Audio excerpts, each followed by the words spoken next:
জুমার দিনে কেউ যদি নবীকে ভালোবাসিয়া মাত্র যদি ৮০ বার দরুদ পড়তে পারো, আমার রাসূল জানিয়ে দিয়েছে তার জন্য ৮০ বছরের সগীরা গুনাহ আমার আল্লাহ মাফ করে দেয়। বন্ধুরে আমার, হাদিস খানে এসেছে দাইলামি শরীফের মধ্যে। হাদিসের রাবী হলেন হযরত আনাস রাদিয়াল্লাহু তাআলা আনহু। তিনি জানিয়ে দিয়েছেন, আপনার আমার প্রাণে নবী বলে দিয়েছে, ও মনোহরপুরের আমার ভাই, আমার বাবা, আমি আমার মা, আমি আমার বোনদেরকে ডেকে ডেকে বলছি, গো হৃদয়ের জানালা খুলে শোনো, আজকে কেউ তোমরা ঘুমিয়ে না গো মা। ও বাবা, হৃদয় খুলে শোনো। দাইলামি শরীফের মধ্যে এসেছে হাদিস খানা। হাদিসের রাবী হলেন হযরত আনাস রাদিয়াল্লাহু তাআলা আনহু। আপনার আমার প্রাণের নবী, দু জাহানের মানুষের নবী, রাহমাতাল লিল আলামিন, তিনি বলে দিয়েছে, কেউ যদি প্রাণের নবীকে ভালোবাসিয়া প্রতিদিন যদি কেউ ১০০০ বার নবীকে মহব্বত করে দরুদ পড়তে পারো, আমার নবী বলেছে জান্নাত না দেখা পর্যন্ত তার মরণ হবে না। জোরে জোরে বলুন না সুবহানাল্লাহ। বন্ধুরে আমার, তাহলে নবীকে ভালোবাসতে লাভ না লস? আরো জোরে বলেন। শুধু এখানে একান্ত নয়, আপনার প্রাণে নবী আরো বলেছে, পৃথিবীর বুকে থেকে তুমি যত বেশি রাসূলকে ভালোবেসে দরুদ পড়তে পারবা, তত বেশি নবীকে কাল হাসরের দিন কাছে পাবা। এত আস্তে এই শেষ করে দিলাম, ছোট্ট করে বলে দিলাম।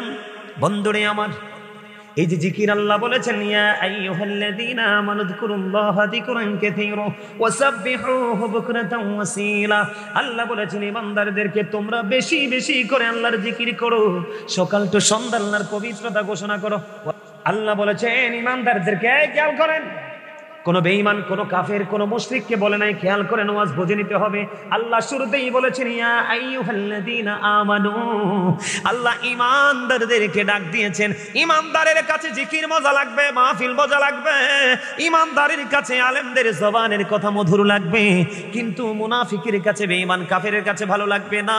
এই জন্য আমার আল্লাহ ডাক দিয়েছেন ইয়া আইয়ুহাল্লাযীনা আমানু। আল্লাহ রাব্বুল আলামিন ঈমানদারদেরকে ডাক দিয়ে বলেছেন ইয়া আইয়ুহাল্লাযীনা আমানু যিকুরুল্লাহা যিকরান কাসীরা ওয়াসাব্বিহুহু বুকরাতাও ওয়াসীলা। আল্লাহ বলেছেন ঈমানদারেরা তোমরা বেশি বেশি করে কি করো? জিকির করো, সকাল তো সন্ধ্যা আল্লাহর পবিত্রতা ঘোষণা করো। এবার প্রশ্ন আসতে পারে, বলো হুজুর জিকির কেমন করে করব? ফাযকুরুল্লাহা কিয়ামান, দাঁড়িয়ে দাঁড়িয়ে জিকির করো, ও কুউদান, বসে বসে জিকির করো, ওয়ালা জুনুবিকুম, শুয়ে শুয়ে জিকির করো। তারপরেও জিকির বন্ধ করা যাবে না। তবে জিকিরটা কেমন করে করবেন, হালটা কেমন হতে হবে? আপনার আমার প্রাণের নবী তিনি বলে দিয়েছেন, বন্ধু জিকির তোমরা এমন ভাবে করো মানুষ দেখলেই যেন তোমাদেরকে পাগল বলে।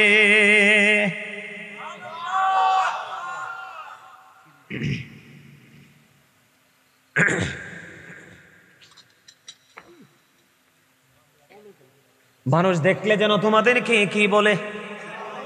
পাগল বলে। এবার আসেন, এই যে ধরেন আমি টিস্যু নিছি, দিয়ে আসার পরে বসার পরে একটা টিস্যু নিছিলাম, দেখছিলেন? টিস্যুটা নিয়ে কি করলাম? Practical example. এই যে আমি দেখলাম এখানে একটু দুর্গন্ধ আছে, কি আছে? আমি টিস্যুটা নিয়ে এই মাইক্রোফোনটা একটু মুছে দিলাম। তার মানে হলো আজকের এই মাইক্রোফোন মোছার জন্য আমার জন্য সহজ উপকরণ হলো এই টিস্যুটা। কেটা? বন্ধু আমি এক্সাম্পল দিলাম। আপনার আমার প্রাণের নবী তিনি বলে দিয়েছেন, বান্দা উম্মত জিকির বেশি বেশি করে করো। জিকির হলো তোমার মনের ময়লা দূর করার সবচেয়ে বড় উপকরণ। সায়েন্টিফিক যারা, সায়েন্টিফিকদের বক্তব্য হলো Zika is the heart medicine. জিকির হলো হার্টের ওষুধ। দেখবেন যেই মানুষ বেশি বেশি করে জিকির করে, বেশি বেশি করে আল্লাহর গোলামি করে, ওই মানুষের হার্ট দুর্বল হয় না, নন স্ট্রং থাকে। কারণ এটার কারণ হলো এটার মধ্যে রয়েছে আমার মাওলার গভীর প্রেম। এবার আসেন বন্ধু, জিকির কাকে বলে? সুবহানাল্লাহ বল আল্লাহর জিকির, আলহামদুলিল্লাহ বল আল্লাহর জিকির, আল্লাহু আকবার বল আল্লাহর জিকির, আলহামদুলিল্লাহ বল আল্লাহর জিকির, লা ইলাহা ইল্লাল্লাহ বল আল্লাহর জিকির। কাউকে ভালো কাজের জন্য ডাকা, এটাও জিকির। কাউকে মন্দ কাজ থেকে থামিয়ে দেওয়া, ওটাও জিকির। নামাজে দাঁড়িয়েছেন, নামাজও জিকির। নামাজ হলো আল্লাহর জিকিরের জলসা, কারণ এটা বিভিন্ন একই জায়গায় দাঁড়িয়ে বসে সম্পূর্ণ করা হয়। হজে গেছেন, সেটাও জিকির, কারণ ওই জিকির, এটা হলো জিকিরের জুলুস। তার কারণ হলো বিভিন্ন জায়গা পরিদর্শন করে সম্পন্ন করা হয়। জুড়ে জুড়ে কন্যা সুবহানাল্লাহ। আজকে যে আপনারা এখানে এসেছেন বন্ধু, আপনারা যে আজকে এখানে এসেছেন, আপনারা তো জানেন না আপনাদেরকে নিয়ে ওয়াজ শুরু হবে। আমার নবী বলেছেন, তোমরা যখন জান্নাতের বাগানে যাও তখন জান্নাতের বাগান থেকে তোমরা কিছু ফল খেয়ে নিও। ইয়া রাসূলুল্লাহ, ইয়া হাবিবাল্লাহ, নবী নবী গো, ও প্রাণের নবী, জান্নাতের বাগানের ফলটা কি? আমার নবী বলে দিলেন, সুবহানাল্লাহ ওয়ালহামদুলিল্লাহ লা ইলাহা ইল্লাল্লাহ, সুবহানাল্লাহ ওয়ালহামদুলিল্লাহ লা ইলাহা ইল্লাল্লাহ, লা ইলাহা নবী আমারি নহরের পুতুল, জগত করলেন ও জালা। নবী আমার নহরের পুতুল, জগত করলেন ও জালা। রোজ হাসরে করবেন তিনি উম্মতের ফয়সালা। সুবহানাল্লাহ ওয়ালহামদুলিল্লাহ লা, সুবহানাল্লাহ ওয়ালহামদুলিল্লাহ ইল্লাল্লাহ, লা ইলাহা লা ইলাহা ইল্লাল্লাহ। আরশ কুরসি লৌহ কলম সৃষ্টি জাহান ওসিলা। আরশ কুরসি লৌহ কলম ওসিলা, নিজে আল্লাহ খুশি হইয়া নাম রাখলেন হাবিবুল্লাহ। সুবহানাল্লাহ ওয়ালহামদুলিল্লাহ লা ইলাহা ইল্লাল্লাহ মুহাম্মাদুর রাসূলুল্লাহ সাল্লাল্লাহু আলাইহি ওয়াসাল্লাম। জোরে জোরে কোন আলহামদুলিল্লাহ। All praise is to Allah, সমস্ত প্রশংসা লাভ ফর আল্লাহ, ভালোবাসা আল্লাহর জন্য, হ্যাট ফর আল্লাহ, ঘৃণাও কথা কয় না। এই জায়গাকে ভালোবাসবো কিসের জন্য? আল্লাহর জন্য, ঠিক না ভাই? এবার আসেন বন্ধু, মজার খবর, আপনারা হাইটে আসতেন না মাহফিলে? হযরত আবু হুরায়রা রাদিয়াল্লাহু তাআলা আনহু থেকে হাদিস কানা বর্ণিত বন্ধু, আপনার আমার প্রাণের নবী রাহমাতুল লিল আলামিন তিনি বলে দিয়েছেন, খেয়াল করবেন, গভীর খেয়াল, অত্যন্ত মজার একটা হাদিস রে। ও বন্ধু, আপনারা জিকির করতে এসেছেন, আপনাদেরকে ছোট্ট একটা ধন্যবাদ দিয়ে আমি আজকে শেষ করব না। আল্লাহ যেন আপনাদের জন্য সর্বোচ্চ নেয়ামত বরাদ্দ দেয়, জোরে কোন আমিন। কারণ রাস্তাঘাটে দোকানপাটে অনেক মানুষ আছে, তাদের মধ্য থেকে যুদ্ধ করে আপনারা জান্নাতের বাগানে মজাটা দেখেন কেমন। আমার নবীজি বলেছে, আল্লাহ বান্দা সম্পর্কে, বান্দা আল্লাহ সম্পর্কে যেমন ধারণা করে আল্লাহ রাব্বুল আলামিন ওই বান্দার কাছে ঠিক তেমন। বুঝেন নাই কথাটা? মানে আমি আল্লাহকে যেমন মনে করব, যেমন এক্সাম্পল স্বরূপ আমি আজকে মাহফিলে আসার সময় মনে মনে নিয়ত করেছি, মালিক এত সুন্দর আলোচনা করার তৌফিক দিও গো, যেন প্রত্যেকটা মানুষের হৃদয়ে সারা জীবনের জন্য অমর হয়ে থাকে। কিন্তু আসার পরে দেখলাম ঠিক তেমনি আমার নবীর হাদিস আমার বাস্তবতা মিলে গেল। আপনি আসার সময় খেয়াল করেছেন, আল্লাহ গো সারাটা জীবন গুনাহ করেছি, আজকে কত আলেম আসবে, তাদের সংস্পর্শে যাব, আমি বিশ্বাস করি জীবনের গুনাহগুলি তুমি মাফ করে দিবে। আপনার এই প্রত্যাশার কারণে আমার মালিক আপনার গুনাহ মাফ করে দিবে। এটা বলেছে কে? আমার নবীজি বলেছে। নবীজির কথা সত্য না মিথ্যা? হযরত মুহাম্মদ সাল্লাল্লাহু আলাইহি সাল্লাম was born in out of country। ইহুদিদের বক্তব্য দেখেন আমার নবী নিয়ে ইহুদিরা কি বক্তব্য দেয়। হযরত মুহাম্মদ সাল্লাল্লাহু আলাইহি সাল্লাম was born in out of country। His father's name was Abdullah, his mother's name was Amina। His mother said died before he was born। He lost his mother in his childhood। He was very truthful। আপনার আমার নবী ছিলেন শ্রেষ্ঠ সত্যবাদী। আওয়াজ তুলে বলেন সুবহানাল্লাহ। এটা কিন্তু কোনো মুসলমানের বক্তব্য নয়, এটা ইহুদিদের বক্তব্য। তাইলে আমরা কেমন নবী পাইছি? আমাদের কপাল ভালো না? আরো জোরে বন্ধুরে আমার। শুধু তাই নয়, আমার নবীজি বলেছেন, আমার দিকে তাকান, কেউ যদি জিকির করার জন্য মালিকের দিকে 1 বিঘা পরিমাণে এগিয়ে যায় রে, আমার আল্লাহর হাবিবকে ডেকে ডেকে বলেছে, হাবিব গো, আপনি আপনার ওই পাগল উম্মতগুলোকে জানিয়ে দেন। হাদিস শরীফের ভাষা অনুযায়ী না, বোঝানোর জন্য কিছু বন্ধু আমি অ্যাড করে নিচ্ছি। আল্লাহর হাবিব বললেন, তুমি যদি জিকির করার জন্য 1 বিঘা পরিমাণে এগিয়ে যাও, আমার আল্লাহ তোমার দিকে 1 গজ পরিমাণে এগিয়ে আসে। বন্ধু শুধু তাই নয় রে, ও মনোয়ারপুরের আমার ভাই, আমার বাবারা, আপনাদের দাম কত বেশি। আমার নবীজি বলেছেন, কেউ যদি জিকির করার জন্য মালিকের দিকে 1 হাত পরিমাণ এগিয়ে যায় রে, আমার মালিক ওই বান্দার দিকে 2 হাত পরিমাণ এগিয়ে আসে। ও বন্ধু, বুখারী শরীফের মধ্যে এসছে হাদিস কানারে, এত মজা। আমি যখনই দাদা ভাই বসি, আমি শুধু পড়তেই থাকি, মনে হয় যেন স্বাদ বন্ধু কমে না। আমার মালিক আমাদেরকে এত বেশি ভালোবাসে রে, আমরা আমাদের মালিকের ভালোবাসাকে মূল্যায়ন করতে জানি না। একমাত্র কারণ সেটা হলো পৃথিবীর লোভ লালসা। বন্ধুরে আমার, এবার আমার নবী বলেছেন, কেউ যখন জিকির করার জন্য মালিকের দিকে হেঁটে হেঁটে যায়, আমার নবীজি জানিয়ে দিয়েছে, আল্লাহ তোমার ওই বান্দার দিকে দৌড়ে আসে। আজকে আপনারা আমরা এই জান্নাতের বাগানে বসেছি কিনা? এই জান্নাতের বাগানে আমরা বসেছি বন্ধু।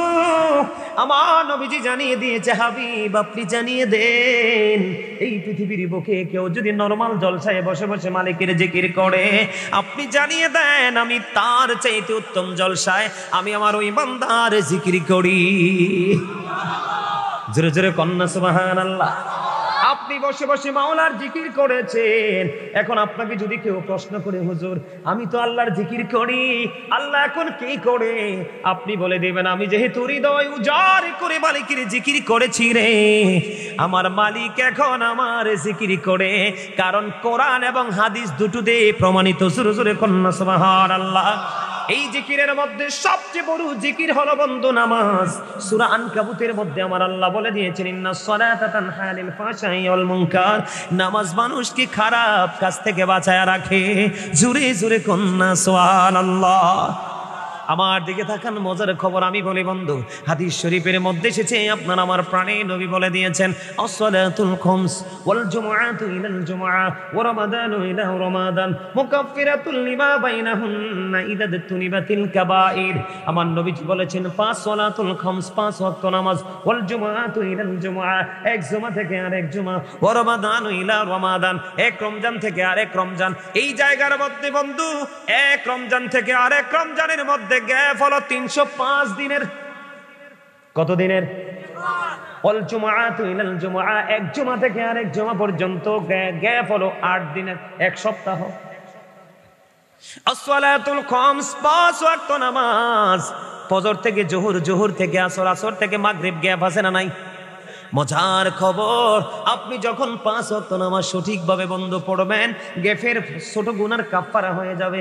এক জুমা থেকে আরেক জুমা যখন সঠিকভাবে আদায় করবেন, তখন আপনার কি হয়ে যাবে? একটি সপ্তাহের গুনার কাফারা হয়ে যাবে। আপনি যদি এক জুমা থেকে এক রমজান থেকে আরেক রমজান পর্যন্ত যদি সঠিকভাবে আদায় করতে পারেন, আপনার ওই 2 রমজানের মাঝখানে গুনার কাফারা হয়ে যাবে। তবে শর্ত হলো মুকাফফিরাতুল লিমা বাইনাহুন্না ইযা তুনিবাতিল কাবাইর, শর্ত হলো কবিরা গুনাহ থেকে বেঁচে থাকতে হবে, কবিরা গুনাহ করা যাবে না। জোরে জোরে কন্যা সুবহানাল্লাহ। এটা কার কথা? আল্লাহ। এটা হাদিস শরীফ বন্ধু, আপনার আমার প্রাণের নবীজির কথা। আমার দিকে তাকান বন্ধু, অত্যন্ত গুরুত্ব সহকারে জুম্মার কথা যেহেতু এখানে এসেছে, এখনকার বাংলাদেশের মানুষ যে জুমার নামাজ পড়ে, এই জুমার নামাজ দিয়ে বন্ধু হেদায়েত মিলবে না, আল্লাহর দিদার মিলবে না। আমি আদার্স কথা বলবো না, কারণ সময় খুবই সংকীর্ণ। আমার দিকে তাকানো বন্ধু, জুম্মার দিনটা সাইয়্যিদুল আইয়াম, শ্রেষ্ঠ দিন। রোজার ঈদের দিন, কুরবানির ঈদের দিনের চাইতে দামি হলো এই জুম্মার দিন। আমার নবীজি জানিয়ে দিয়েছে, সব দিনের চাইতে উত্তম রূপে তুমি জুমার দিনে গোসল করবা। সবচেয়ে দামি পাঞ্জাবিটা গায়ে লাগাইবা, গায়ের মধ্যে আতর লাগাইবা। গাড়ি দিয়ে অটো দিয়ে তুমি যাইতে পারো, তুমি গাড়ি দিয়ে অটো দিয়ে যাও না, হেঁটে হেঁটে তুমি মসজিদের দিকে চলে যাও। নবীজি বলেছেন, তুমি সবার আগে যদি মসজিদে যাও, কুরবানের সওয়াব তোমার আমল নামায় প্রথম কাতারে বসলে। জোরে কন্যা সুবহানাল্লাহ। আপনার আমার প্রাণের নবী বলেছেন, যে ব্যক্তি জুমার দিনে বন্ধু সবার আগে মসজিদে যেতে পারবে এবং সবার পরে মসজিদ থেকে বের হয়ে আসবে, তার বের হওয়ার পরে বাড়ি যাইতে যতগুলো কদম লাগবে রে, প্রত্যেকটা কদমে কদমে আলাদা আলাদা করে 1 বছরের নফল ইবাদতের সওয়াব দেয়া হবে। আর জোরে কন্যা সুবহানাল্লাহ। তাহলে জুমার দিনে আগে যাবেন না পড়ে যাবেন? যদি আপনি সবার পরে যান, আমি আজকে বলে দিয়ে যাই, ও বন্ধু, যেহেতু জিকির নিয়ে আলোচনা করছি, যদি আপনি সবার পরে যান, ইনকেস ইমাম সাহেব খুতবা নিয়ে মিম্বরে দাঁড়িয়ে গেল, আপনি নামাজি হয়েছেন ঠিকই, কিন্তু জুম্মার দিনে ফেরেশতাদের নোটবুকে যেই নামটা ওঠার কথা, ওই জুম্মার দিনের মুসল্লি হিসাবে আপনার নামটা উঠবে না। বলে হুজুর কেন গো? এই নামটা না ওঠার কারণ হলো, যখন ইমাম সাহেব খুতবা নিয়ে যখন মিম্বরে দাঁড়িয়ে যায় খুতবা দেওয়ার জন্য, তখন ওই ফেরেশতারা তার নোটবুকটাকে বন্ধ করে ওই ইমাম সাহেবের খতিব সাহেবের খুতবা শোনার জন্য দাঁড়িয়ে যায়। জোরে জোরে কন্না আল্লাহু আকবার। এই জন্য আপনাকে নামাজ পড়তে হলে অত্যন্ত সেন্সিটিভ ভাবে পড়তে হবে বন্ধু। তাহলে আপনার 5 ওয়াক্ত নামাজ পড়ার কারণে গ্যাফের গুনাহ মাফ, এই জুমা থেকে ওই জুমা সঠিকভাবে পড়ার কারণে 1 সপ্তাহের গুনাহ মাফ, 1 রমজান থেকে আরেক রমজান পর্যন্ত সঠিকভাবে যদি আদায় করতে পারেন তাহলে 1 বছরের গুনাহ মাফ। তাইলে মুমিনের আমল নামায় কোনো গুনাহই খুঁজা পাওয়া যাবে না। আরো জোরে বলেন ঠিক না বাড়ে? বন্ধুরে আমার, এখানেই শুধু ক্ষান্ত নয়, নামাজটা কেমন ভাবে পড়তে হবে। ইমাম বুখারী যখন নামাজ পড়তেছিলেন বন্ধু, ওনাকে বিষাক্ত ভেঙ্গুল পোকা 1টা নয় 2টা নয় 10টা কামড় দিয়েছে রে। নামাজ শেষ করে ফেললেন, ছাত্রকে বললেন আমার জামাটা একটু উঠাও, আমি একটু দেখো আমার ভিতরে কি হয়েছে। ছাত্র জামা উঠাইয়া দেখলেন হুজুরের পিঠের মধ্যে 10টা ভেঙ্গুল পোকার কামড়। হুজুর, এত বিষাক্ত পোকা 1টা 2টা নয় 10টা কামড় দিল গো, আপনি কেমন করে সহ্য করে নামাজ পড়লেন? ইমাম বুখারী উত্তর দিয়েছে, তোমরা জানো না, তুমি জানো না নামাজ নামক জিকিরের মধ্যে কত মজা রে। ও বন্ধু, সালাতু মিরাজুল মুমিনিন, নামাজ হলো মুমিনদের জন্য মেরাজ। মিফতাহুল জান্নাতি সালাহ, নামাজ জান্নাতের চাবি। ইমাম বুখারী ডাক দিয়ে বললেন, আমি যখন নামাজে দাঁড়িয়ে গেলাম, আমি যখন নামাজে দাঁড়িয়ে ওই মধুর কোরআন, আল্লাহর লৌহে মাহফুজের কোরআন, আল্লাহর রমিয় বাণী কোরআন যখন আমি তেলাওয়াত করতে শুরু করলাম, আমার কাছে এত মধুর লাগছে রে, ওই বিঙ্গুল পোকার বিষ আমি অনুভবই করতে পারি নাই। জোরে জোরে কন্যা সুবহানাল্লাহ। বন্ধু, ওই পূর্বসূরি আইম্মায়ে কেরাম যারা ছিলেন, তাদের জীবনী যদি আপনি তালাশ না করেন তাহলে আপনি নিজেকে অ্যাক্টিভ করতে পারবেন না, এক্সপেরিয়েন্স ম্যান হিসাবে প্রিপেয়ার করতে পারবেন না। আপনি খাজা গরিবে নামাজ আমাদের পাশের দেশ হিন্দুস্তানে শুয়ে আছে, তিনি কম পক্ষে 40 বছর তিনি এশারের ওযু দিয়ে ফজরের নামাজ পড়েছে। জোরে জোরে কন্যা সুবহানাল্লাহ, আর জোরে বলুন সুবহানাল্লাহ। বন্ধুরি আমার, আমার দিকে তাকান, নামাজ যদি আপনি নামাজের মতো পড়তে পারেন, এখন শীতের দিন কিনা, গাছের পাতা ঝরে ঝরে পড়ছে কিনা, এদিক তাকান, পড়বে কিনা? এখনো হয়তো পড়া শুরু হয় নাই, কিছুদিনের মধ্যে পড়া শুরু হবে। আমি আপনাদেরকে বলি, হযরত আবু যর রাদিয়াল্লাহু তাআলা আনহু থেকে হাদিস খানা বর্ণিত, আপনার আমার প্রাণের নবী তিনি কি করলেন? শীতের দিনে বন্ধ বের হলেন, বের হওয়ার পরে চাইয়া দেখলেন গাছের পাতাগুলো শীতের কারণে শুষ্ক হয়ে জোরে জোরে পড়ে। এটা দেখে তিনি এই গাছের ডাল ধরলেন, ধরার পরে আবু যরকে একটা ডাক দিলেন। আবু যর উত্তর দিলেন, লাব্বাইকা ইয়া রাসূলুল্লাহ। আবু যর যখন উত্তর দিল, ইয়া রাসূলুল্লাহ, আমি হাজির গো নবী, আমি হাজির। ও মনোহরপুরের মানুষ, ও আমার ভাই, আমার বাবা গো, আমি আমার মা বোনদেরকে বলছি, হৃদয়ের জানালা খুলে শোনো, কত প্রেমের খবর আমার নবী দিয়েছে রে। শুধু পৃথিবীর লোভ লালসা, পৃথিবীর টেনশনে আমরা এই প্রেম থেকে বের হয়ে যাচ্ছি দিন দিন, ঠিক কিনা বলায়? এবার কি করলেন আমার নবীজি? বললেন, রে আবু যর, তুমি চাইয়া দেখো শীতের কারণে শুষ্ক হয়ে গাছের পাতাগুলো কেমনি বিরামহীন ভাবে ঝরে ঝরে পড়ছে। রে আবু যর, আল্লাহর প্রিয় বান্দাগুলো, আল্লাহর প্রিয় বান্দাগুলো, আল্লাহর প্রিয় বান্দাগুলো যখন নামাজ নামক জিকিরের মাধ্যমে আল্লাহর কুদরতি কদমে সেজদাটা লাগায়া দিবে রে, ওই শীতের দিনের গাছের পাতার মতো তার সমস্ত জীবনের গুণাগুলি ঝরে পড়ে যাবে। জোরে জোরে কন্যা সুবহানাল্লাহ। তবে নামাজের সময় খেয়াল করতে হবে, মান সাল্লাল বারদাইনি দখালাল জান্নাহ, আমার নবীজি জানিয়ে দিয়েছে, যেই ব্যক্তি শীতল সময়ের 2 ওয়াক্তের নামাজ পড়বে, শীতল সময় ঠান্ডা সময়ের 2 ওয়াক্তের নামাজ পড়বে রে, তার জন্য বরাদ্দ জান্নাত, সে জান্নাতে থাকবে। হুজুর ঠান্ডা সময়ের নামাজ 2টা কোনটা? একটা হলো আসরের নামাজ, আরেকটা হলো ফজরের নামাজ। জোরে জোরে কন্যা সুবহানাল্লাহ। বন্ধুরে আমার, এখনকার ছেলেরা বন্ধু ফরজ পড়ে মোনাজাত করে না, মোনাজাত করলেও সুন্নত নফল পড়ে না, ঠিক না ঠিক? কারণ তারা বন্ধু কাঠ মোল্লাদের কথা শুনে। কোন মোল্লা? কানে কানে কথা কইলে আমি ডরাই, বুঝছেন নি চাচা? কানে কানে কথা কোন চাইতো নাই, চলে গেলে কইয়েন ব্যাকে মিলি। ওয়াজটাকে খারাপ লাগে না মজা লাগে? আরো যেরকম মজা লাগে, মজা লাগে। হ্যাঁ, তাইলে একটা গজল গাই, নাইলে তো হক আদায় হইতো না। নবীর প্রেমটা আরেকটু ছোট্ট করে, ছোট্ট করে, একবারে ছোট্ট করে পাইলে আমার সাথে পারলে সুর দিবেন, একটু পরে আবার আলোচনাটা করবো। আমার দৌড়াইতেছি দ্রুত গতিতে। নবী নবী বলে হায়, কেঁদে কেঁদে দিন যায়, পাইনি দিদার ধমে, লাখো সালাম কদমি নবী, লাখো সবাই নবী, লাখো সবাই। মজা হয় না? নবী নবী বলে হায়, কেঁদে কেঁদে দিন যায়, পাইনি দিদার ধমে, লাখো সালাম কদমি নবী, লাখো সালাম কদমি।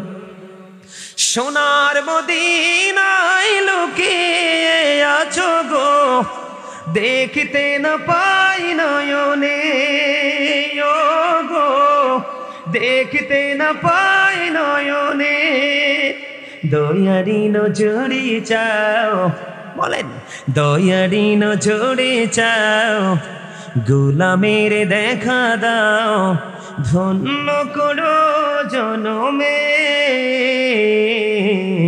লাখো সালাম কদমি নবী, লাখো সালাম কদমি।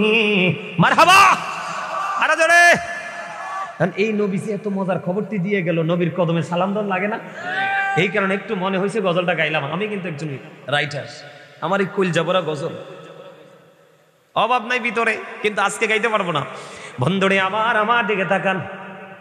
শীতের দিনের পাতার মতো যদি গুনাহ জড়ে যায়, তাহলে এই জিকির সারা দরকার না ধরা দরকার? আর ধরে বলেন, এটা এমন ভাবে আপন করে ধরা দরকার যেটা কল্পনাও বন্ধ করা যায় না, ঠিক কিনা বলেন? তবে আমার নবী বলেছেন, শীতল সময়ের 2 ওয়াক্তের নামাজ ছেড়ো না, কারণ এই 2 ওয়াক্তের নামাজ আসর এবং ফজর যে পড়বে তার ঠিকানা হলো জান্নাত। মজার একটা খবর হলো বন্ধু, আপনার আমার জন্য মজার একটা খবর। আমার নবী বলেছেন, এদিক তাকান, ফরজ না সুন্নত নামাজ কি নামাজ? এখন কিন্তু আমার নবীকে অনেকেই ছোট করে খাটো করে বন্ধু কথা বলে। নবীর সুন্নাত যদি আপনি আদায় করতে পারেন, হাদিস শরীফের মধ্যে এসেছে 12 রাকাত সুন্নাত নামাজ আছে 5 ওয়াক্তের মধ্যে। এই 12 রাকাত নামাজ যদি আপনি সঠিকভাবে পড়তে পারেন, আবার আল্লাহ আপনার জন্য স্পেশাল জান্নাতে ঘর বরাদ্দ রেখেছে। বলে হুজুর, এই 12 রাকাত সুন্নাত নামাজ কোনটা? এদিক তাকান। ফজরের নামাজে ফরজের আগে 2 রাকাত সুন্নাত, জোহরের নামাজে বন্ধু প্রথম 4 রাকাত সুন্নাত, জামাতের পরে ফরজের পরে 2 রাকাত সুন্নাত, হয়ে গেল কত রাকাত? 8 রাকাত। মাগরিবের ফরজের পরে 2 রাকাত সুন্নাত, এশারের জামাতের ফরজের পরে 2 রাকাত সুন্নাত। এই 12 রাকাত নামাজ সুন্নাত নামাজ সঠিকভাবে যদি পড়তে পারো গো, তোমার ঠিকানা হলো বন্ধু জান্নাত। জোরে জোরে সুবহানাল্লাহ, আরো মহাব্বতে বলুন না সুবহানাল্লাহ। তাহলে নামাজ ধরার দরকার আছে না ছাড়া দরকার? আরো জোরে বলেন। বেনামাজি কত খারাপ, বেনামাজি কত নিকৃষ্ট, ইচ্ছে করে যে নামাজ ছেড়ে দেয় সেই মানুষ কত নিকৃষ্ট। বন্ধু আমার দিকে তাকান। মূসা নবীর জীবনী, মূসা নবীর জীবনী থেকে একটা তথ্য বন্ধু পাইলাম, হঠাৎ করে চোখে পড়লো। আমি আপনাদেরকে বলি, মূসা নবীজির জামানায়, এদিক তাকান, মূসা নবীজির জামানায় এক মহিলা বন্ধু ব্যভিচার করলো। ব্যভিচারের মধ্যে তার গর্ভে সন্তান চলে আসলো। গর্ভে যখন সন্তান চলে আসলো, সন্তানটা মায়ের পেটে পরিপূর্ণ ফুক্ত হয়ে গেল, মানে পরিপূর্ণ হয়ে গেল। হওয়ার পরে বাচ্চাটা পৃথিবীতে আসলো। বাচ্চাটা পৃথিবীতে আসার পরে ওই যে মা জন্ম দিয়েছে ওই বেবিচারী নারী, তিনি বাচ্চাটাকে হত্যা করে ফেললেন। বাচ্চাটাকে হত্যা করে আল্লাহর দরবারে তওবা করলেন। তওবা করার পরে মূসা কালিমুল্লাহর দরবারে গেলেন। ওগো আল্লাহর নবী মূসা, আপনি তো আল্লাহর সাথে কথা বলেন, আপনার তো আল্লাহর সাথে কথা হয়। আমি ব্যভিচার করেছি, অবৈধভাবে সন্তান পেটে ধারণ করেছি, এটা হলো আমার একটা অপরাধ। বাচ্চাটাকে জন্ম দিয়েছি, এটা আর একটা অপরাধ। নিজ হাতে ওই বাচ্চাটাকে আমি হত্যা করে ফেলেছি গো নবী। আমি তিনটা অন্যায় অপরাধ করেছি, কিন্তু করার পরে আমি তওবা করেছি। আপনি বলে দেন আল্লাহ আমাকে ক্ষমা করবে কিনা। এই কথা বলতে দেরি বন্ধু মূসা কালিমুল্লাহ বলল, যাও যাও তুমি এদিক থেকে আউট হয়ে যাও। আউট হইতে দেরি আল্লাহ রাব্বুল আলামিন ফেরেশতা পাঠিয়ে দিলেন জিবরাইলকে। যাও জিবরাইল কি করো? জিবরাইল মূসাকে গিয়ে জিজ্ঞেস করো ওই মহিলাটাকে তার দরবার থেকে কেন তাড়িয়ে দিল। এবার আসলেন ওগো আল্লাহর নবী মূসা, আল্লাহ রাব্বুল আলামিন জানতে চেয়েছে এই মহিলাটাকে কেন বিতাড়িত করে দিলেন আপনার দরবার থেকে। মূসা কালিমুল্লাহ বললেন, এমন অপরাধী, জঘন্য অপরাধী। এই কথা বলার পর সঙ্গে সঙ্গে জিবরাইল ডেকে বললেন, মূসা, ওগো আল্লাহর নবী মূসা, আল্লাহ রাব্বুল আলামিন জানিয়ে দিয়েছে ওই বেবিচারিণী তওবা করনেওয়ালা মহিলাটার চাইতেও ইচ্ছে করেছে নামাজ ছেড়ে দে, ইচ্ছে করেছে আল্লাহর গোলামি নামাজের মতো জিকির ছেড়ে দে। ওই বেবেচারিণী নারীর চাইতেও এই বেনামাজি নিকৃষ্ট। জোরে জোরে কোন নাউজুবিল্লাহ, আরো জোরে বলেন না নাউজুবিল্লাহ। আপনার আমার প্রাণে নবী অন্য হাদিসে বলেছেন, কারু বাঙ্গিরা বাড়ির আঙিনায় যদি কোনো পুকুর থাকে, কোনো জলাশয় থাকে, কোনো নদী থাকে, কোনো খাল থাকে, মোট কথা হলো কোনো জলাশয় আছে, ওই জলাশয়ের মধ্যে যদি কেউ দৈনিক 5 বার গোসল করে, তার শরীরে ময়লা থাকবে না, ঘামের গন্ধ থাকবে না, তার শরীরে কোনো ময়লা থাকবে না, ঘামের কোনো গন্ধ থাকবে না। আপনার আমার প্রাণে নবী জানিয়ে দিয়েছে একটা পুকুরে বা জলাশয়ে একটা মানুষ 5 বার গোসল করলে যেমন তার শরীরে কোনো ময়লা থাকবে না, ও বন্ধু তেমনি ভাবে আল্লাহর পাগল গোলাম যদি দৈনিক 5 ওয়াক্ত নামাজ পড়তে পারে রে, তার আমলনামায় কোনো গুনাহ থাকবে না। আরে জোরে কন্যা সুবহানাল্লাহ, আর একটু মহাব্বতে সুবহানাল্লাহ। কিন্তু আপনারা জান্নাতের মেহমান, এটা কিন্তু আপনাদের জন্য রাতে কি হয়? ডিনার হয়। কি হয়? এইটা যদি সকালে হতো ব্রেকফাস্ট হতো, যদি দুপুরে হতো তাহলে লাঞ্চ হতো। যেহেতু রাতে এসেছেন আপনারা জান্নাতের মেহমান হিসাবে, রাতের ডিনার, এই জন্য এগুলো বেশি বেশি করে বন্ধ করবেন। জুড়ে জুড়ে কন্যা সুবহানাল্লাহ।